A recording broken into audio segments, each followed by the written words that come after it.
Olivier Pouls nous a apporté aujourd'hui une bouteille d'Armagnac et ce n'est pas pour boire bêtement, mais c'est pour nous raconter évidemment l'histoire de ce beau produit. Bien sûr, vous précisez tout d'abord, mon cher Mathieu, que cet Armagnac est bel et bien français, comme tous les Armagnacs que l'on peut boire, contrairement à ce que vous Non, mais ce que je voulais penser. dire, c'est ça, une petite marque qui relance l'Armagnac, qui fait vivre la tradition. C'est le grand concurrent du cognac, évidemment, dont je vous ai parlé il y a quelques semaines.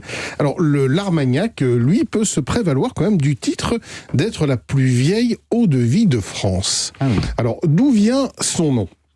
Tout d'abord, eh bien, il vient d'un soldat franc, un certain Armin ou Hermann, qui se distingua lors de la bataille, lors d'une bataille en 507 face aux Visigoths. C'était un des soldats de Clovis, et Clovis, pour le récompenser, lui a offert un petit comté dans l'ouest de la France, un comté qui fut baptisé Arminus en latin, puis Arminac en gascon, et qui devient Armagnac ensuite, et c'est de là que vient le nom d'Armagnac. Et l'Armagnac aujourd'hui est une eau-de-vie française d'appellation d'origine protégée depuis 1936, c'est-à-dire qu'on ne peut faire de l'Armagnac que dans la région de l'Armagnac, avec évidemment un cahier des charges très précis, je vais y revenir, une méthode, des cépages, etc., etc.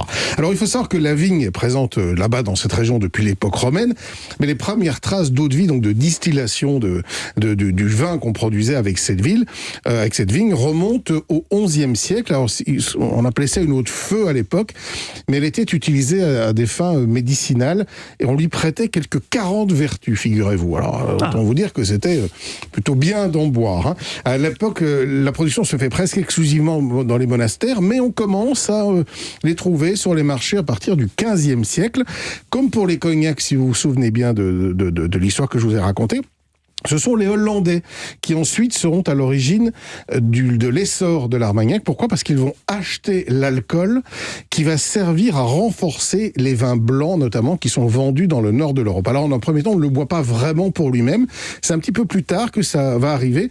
Et à partir du XVIIIe siècle, on peut dire que l'Armagnac prend vraiment la forme qu'on lui connaît aujourd'hui, gustative. Tenez, vous pouvez le sentir, si vous le voulez. C'est un 10 ans d'âge. Vous aimez bien l'odeur, Stéphane, je crois. Oui. Alors, c'est l'élevage en fût de chêne, évidemment, qui donne ces fameux arômes très particuliers, un petit peu caramélisés, chêne que l'on trouve évidemment dans la région de l'Armagnac aussi. Et puis surtout, le fameux alambic à distillation continue, qui est l'une des particularités de l'Armagnac. On pourrait pas faire des crêpes avec ça? Vous pouvez vous amuser à flamber des crêpes avec ça, mais c'est un petit peu dommage, parce que c'est un 10 ans d'âge. Non, mais pas celui-là en particulier. Celui-là, c'est un très bon, mais... Aujourd'hui, on peut évidemment flamber à l'Armagnac, mais il y a aussi toute une série de cocktails qui sont faits à l'Armagnac. C'est une des manières aujourd'hui pour ces alcools qui ne se consomment plus tellement en France en tant que tels, mais qui trouvent une place aujourd'hui dans la mixologie. C'est ce qu'on appelait des digestifs, non? Voilà, exactement. En fin de repas. Alors, ce qu'il faut savoir, on peut s'amuser d'ailleurs à voir un petit peu quelles sont les différences entre l'Armagnac et le cognac. On a souvent tendance à confondre. Il y a 300 km entre ces deux terroirs. Il faut savoir que la superficie du vignoble de Cognac est beaucoup plus grande que l'Armagnac. C'est 78 000 hectares à peu près à Cognac. C'est à peine 15 000 dans l'Armagnac. C'est beaucoup plus petit. Le Cognac est aujourd'hui très tourné vers l'export, notamment vers l'Asie et les États-Unis, alors que l'Armagnac reste quelque chose de beaucoup plus français. Les cépages, alors à Cognac, il y a un seul cépage qui représente la production, c'est l'Uni blanc, alors que dans l'Armagnac, il y a une dizaine de cépages, dont un petit peu du Nîmes, mais surtout du Colombard, de la Folle et du Basco. C'est des cépages très rares, tout ça, non ? Ce sont des cépages très rares, qui sont des cépages vraiment endémiques et locaux. Il y a une distillation qui est différente. Il faut savoir que la distillation du cognac est une double distillation, et que le cognac qui sort est à 72 degrés. Ensuite, il est rabaissé. Ah oui, alors que dans l'Armagnac, c'est une distillation continue, et l'Armagnac sort directement à 54 degrés. Enfin, il y a une autre grande particularité, c'est que vous allez trouver beaucoup plus d'Armagnac millésimés. C'est-à-dire qu'ils sont...